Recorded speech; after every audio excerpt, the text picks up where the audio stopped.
बघा मुलांनो, फळ्यावरती एक त्रिकोणाची आकृती आहे आणि या आकृतीमध्ये आपल्याला किती त्रिकोण दिसत आहेत हे आपल्याला शोधायचं आहे. तर या फळ्यावरच्या आकृतीमध्ये तुम्हाला किती त्रिकोण दिसत आहेत बघा बरं.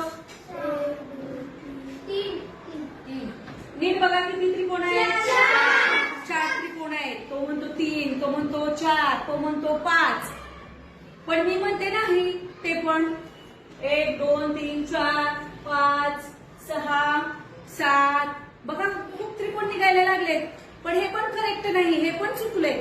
तर यासाठी आपण एक छोटी क्लुप्ती बघायची आहे. तर बघा अजिबात चुकणार नाही, तुम्हीच मला सांगणार एका मिनिटात.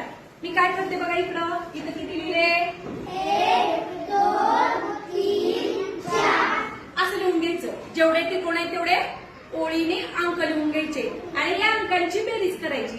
बघा 2 ने 3 आणि 3 6 10 झाले. यातले त्रिकोण समजले आपल्याला. पुन्हा अजून खाली बघा, इथं पण एक त्रिकोण दिलेला आहे. ह्यात पण असेच अंक टाकायचे. सांगा 1 2 3 4